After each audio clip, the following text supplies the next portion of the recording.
Hundreds of people gathered today in Ohio to say goodbye to 2-year-old Riley Ann Sawyers. They gathered at St. Bede, the Venerable Catholic Church in Mentor, just outside of Cleveland. Those who spoke at the funeral took comfort that she is now in heaven and that her story touched many people around the world. It's hard for us to let her go, so innocent and so small. She did not get to live her life so soon you came to call. We know that you were with her and she was not alone. You saw that she was hurting and chose to take her home.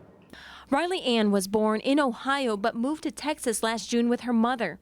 As loved ones said their final goodbyes to Riley Ann, they prayed for peace and the safety of other children of the world. The day after Thanksgiving is when the case really broke. And we were called. He contacted me and said, hey, you know, we need to go in. There's a lady coming in to be interviewed. She's coming with an attorney. You know, she's going to be interviewed. Captain wants us down there. I said, okay. So we go down here. We had no knowledge of what was about to take place. Would you mind identifying yourself by name and date of birth, please? Kimberly Trenner. Had you identified Riley before she came in? No. No. No. So she came in before you even had Riley's name? She sat in that chair. He's over to my right. I'm right across from her. And we're just doing a regular interview. Okay, tell me about yourself. You know, we don't even understand why we're talking to her, to be honest with you. And then after about 25 to 30 minutes, if not longer, into this interview, she's getting to a point where she says, referring to her husband, his parents don't know. And I said, don't know what? And she said that baby Grace is my daughter Riley. And he and I looked at each other and came back, and I said, are you telling me that your daughter, Riley Ann Sawyers, is baby Grace? And she said, yes. And we both had to act like we knew exactly what we were doing. And I said, okay, and I patted her, and I said, go ahead, keep talking. How long have you been in Texas? First came down the end of May Of this year? of this year, yes. Mm-hmm. I was here for a week and had to go back up to Ohio for a couple days, and then I moved down in the beginning of June. I'm married to Royce Ziegler, Okay. the second. How did Trenner make her way from Ohio to Spring, Texas and hook up with this guy? She met him after she had left baby daddy and moved out on her own. Actually, I think they met even before she moved out, but she was communicating with this guy on World of Warcraft. And they kept communicating even to the point, I think even after she had moved out. She had made a visit down here once without Riley, went back, and I think he paid for it. And then it was the second time that she made the move. And that would have been June or July of that So year. she came here to be with him, Yes. specifically. But They met on World of Warcraft, the computer war fighting program. And what that tells you is how insecure she was in needing of him, or basically a sugar daddy or somebody to take care of her. And she was going to do anything for him she could to protect that. Was she potty trained? She was getting there, Did that frustrate Royce? yeah. Had you ever seen him spank her? Yes. I mean, he really kind of tried to stay out of it at first. When we went to that realtor about the new house, that's when it really started with him. And I mean, What really started with him? we need to discipline Riley. Okay.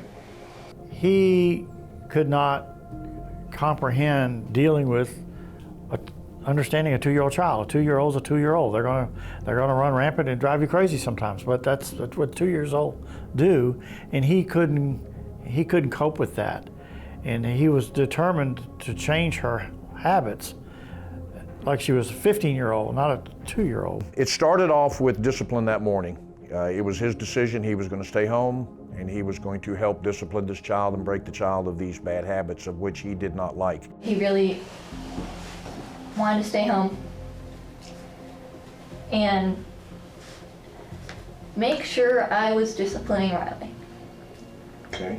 Like he had told me, look, she gets bad, you go for the belt. You don't take it. Riley got into something, I'm not sure what, and he started with it. With the belt? Go get the belt. I mean, it just escalated from there. He said, we need to break her. So he told me to go run some water in the bathtub. Some cold water in the bathtub. And I did, and he said, okay, the next time she screams, we're gonna take her into the bathtub. The moment she would scream, he would take her and shove her into the water. And this would just go on and on. And I mean, he wanted me to do it. He wanted me to shove her head underwater.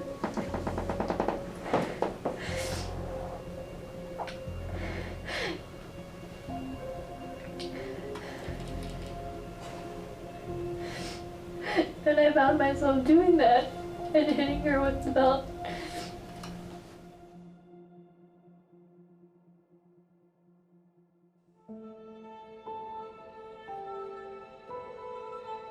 One of the things was that Riley did not like to take the liquid Tylenol for children. She just didn't like the taste.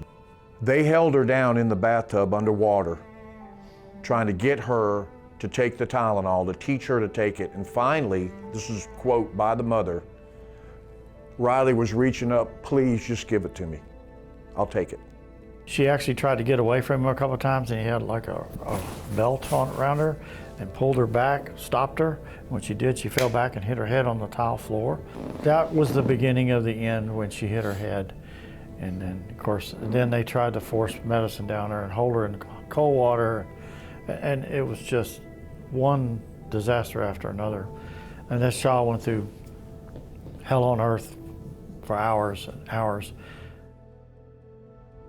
Towards the end, these are the words, and I hope I don't, but the last words were she was trying to,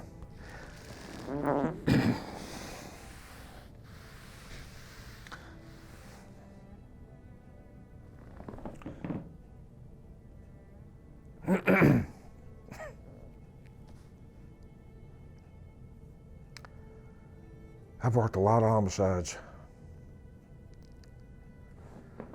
She tried to get Riley to stand up, and her legs kept crumbling, and she knew then. And the last words that Riley said was, I love you, Mom. I love you, Mommy. That's a quote from the mother. Excuse me. You looked in this woman's eyes. What did you see? She had remorse, but I think only because she was caught, to be honest with you.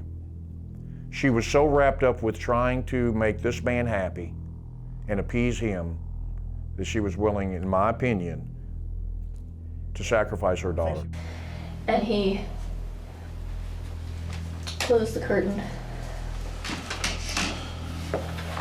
and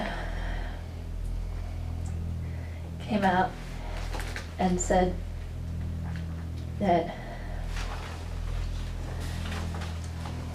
we need to clean up and get rid of the belts, get rid of the pillow, get rid of anything. He wanted to scrub her down and with bleach and make sure there were no fingerprints on her. He had me get in his truck and we drove to the Walmart. They got bleach, tape, the container, shovels, all this stuff, came back. They poured bleach all over her. They tried to pour bleach down her throat because they tried to give CPR. They didn't want He their, had worked they at a didn't want their funeral. DNA on her body. He had worked at a funeral home. He had watched all these police shows. This came from her. So he knew kind of what things to do to maybe destroy evidence. We talked for about maybe 3.5, 4 hours, took a break, came back and did another 3.5 hours of complete confession implicating her husband. He and I went to our superior and said, we need to get eyes on her husband now. So our superior sent a team up towards Spring to put eyes on him, and well, he was already gone. He was headed to the attorney's office. Then somehow he turned around and came back. Well, they all met at his house and he agreed to come down for an interview.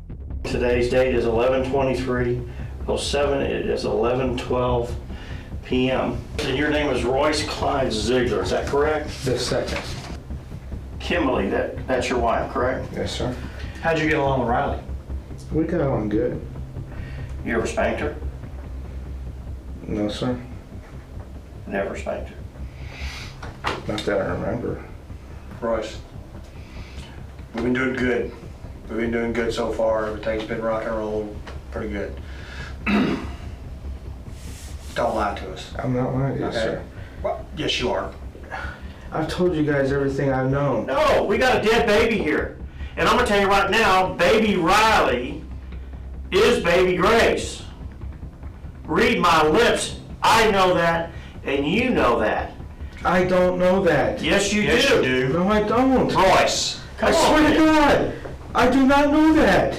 You're gonna be charged today with injury to a child and tampering with evidence. What did you find at the house? They dressed Riley, put her in a trash bag, put her in the plastic container. They put those clothes on her to bury her. They put her out on the shelf in the garage, or the shed for a little bit, the garage, it's a detach. And then this kind of went on for several weeks, if not up to a month and a half or two, deciding, okay, we're gonna bury her over here. They even took a ride out. They couldn't do it for whatever reason. They did 2 or 3 times. Yeah, they found one place they looked at up by Conroe and they tried to dig the ground. It was too hard and they couldn't do it, so they took her back. So they were out, had been out shopping places to dispose of her. Doing all that, he was having some computer problems, and he calls the Geek Squad to the house to fix his computer. We later interviewed them because the computer turned out to be important to him tracking how to bury bodies and stuff like that. And the Geek guys gave us a statement where he could smell it, smell the body. He didn't know what it was, though, Yeah, did he he? had no clue. And eventually, when they came here, they didn't bring any cell phones. They avoided all the toll bridges, tollways, so they could not, so cameras wouldn't catch them. This is his plan, not hers. What did the computer tell you? The computer gave us everything to know where he'd been researching disposing of bodies, burial sites, Cleaning up. cleaning up crime scene. What we did find at the search warrant was I don't want to say a suicide note per se, but it could be considered, and that it was admitted as one, where he threatened to take his own life. He said that he was sorry for what he did, all this. And then of course we found a list of everything that was purchased at the Walmart that we confirmed was purchased and also recovered. So there was so much overwhelming evidence. What's amazing is in the search warrant also was found a pad that said rules for Riley, and it was like 10 things not to do, and some of them were written in his handwriting and some were hers. Have you changed your mind about talking to us and or asking us some questions? Yes. Okay, so you are here voluntarily. Yes. Did you request this meeting? Yes. Okay. There was an argument between me and Kim. I basically was giving Kim an ultimatum to fix the entire problem because I was sick and tired of going out in public and Riley was running amok. I wasn't feeling so well, so I stayed home from work that day. And Kim and Riley woke up and they went out to do some errands. They came back, next thing I know, I hear screaming. And the thing is, it's not my nature to hurt children. I never planned on it, and I wasn't in the room the day when all that stuff was going on. Do you know how she died? I wasn't even in the room. All I remember is I heard my name called out that day. I ran in there, saw Riley on the floor, purple. I am not at all convinced that there's not more to tell. And the reason I say that is because there's been a number of times in the interview today when we have reached, you have good memory to a lot of things, but when we reach something that's critical or crucial moment, well, I don't remember, I blacked out. He was really more interested in protecting himself and dumping the heat back on his wife than himself. Point blank, not any question about that. It was all about protecting me, and you know, I didn't do this and she did it, and it was all about him. Typical murder suspect, to be honest. When they're going to give a confession, they're going to tell you the truth, but they're also going to minimize their involvement to make them look good. Do you have anything that you would like to add to this interview, Royce, that number one, either we have failed to ask you, or two, you would like to volunteer? That's as much as I can remember. If I remember more, I'll come to you. What did you find when you went to Ohio? The first time I went there, I spent basically a week there, 5 days, and interviewing family members, the grandmother, the biological father, uncles and aunts. I didn't find anything that was really negative towards Trenner, the mother. They had their problems. They were young little high school kids when they got pregnant, and you know. What I did find out, though, not about them when I went to Cleveland, but when I did some more follow-up about the stepfather. His daddy is from Arkansas and has a violent temper. And maybe that was instilled in the two boys, and maybe, I'm not saying that's an excuse, but you know what I'm saying? 2-year-old Riley Ann Sawyer's brutal killing shocked the nation. She was beaten to death, stuffed in a plastic box found by a fisherman in Galveston Bay last October. But her parents, charged with the killing, won't face the death penalty because Galveston prosecutors believe death sentences against the two would be thrown out on appeal. If emotions and just the brutality of the crime alone were the deciding factors, the controlling factors in reaching the decision of whether or not we're going to seek the death penalty, we wouldn't be having this conversation today. Galveston DA Kurt Sistrunk made the decision based on the law, a 2007 ruling by the Texas Court of Criminal Appeals. The High Court overturned a death sentence in a similar case because there was no evidence the child's mother would be a continuing threat to society. Sistrunk says he doesn't believe it can be proved Riley's stepfather, Royce Ziegler, or her mother, Kimberly Trainer, would be either. After a lot of deliberation, a lot of thought, consultation with other assistants and district attorneys across the state, this is our decision, and we're bound to abide by it. In Ohio today, Riley's grandmother and birth father agreed with the DA's decision. Their attorney issued a statement saying they believe, quote, the death penalty would be too easy. The Sawyers prefer that Ziegler spend the rest of his life in prison thinking about Riley's death. Ziegler's defense attorney welcomed the decision. We're happy that they're not seeking the death penalty at all, but we still have a capital murder case to try. Ziegler and Trainer scheduled to stand trial in November.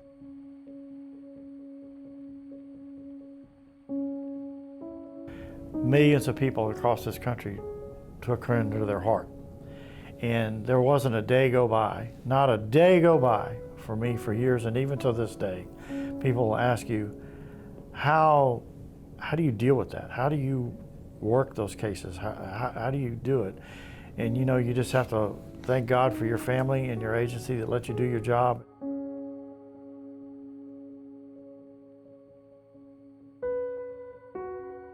A gentleman who makes crosses made one for her, and all of us got on the boat, and he brought us back out here so we could put that cross on the island.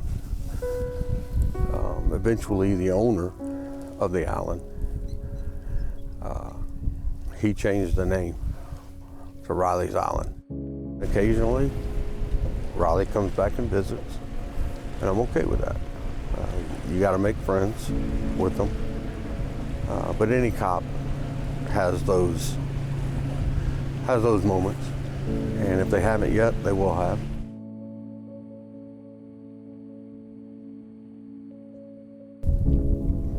We promised her that night while we were waiting that we would find out who did it and we would take her home.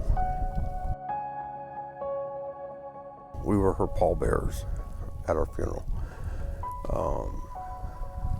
And that brought some closure. Not completely, but it brought some. I'm glad we were able to take her home like we promised.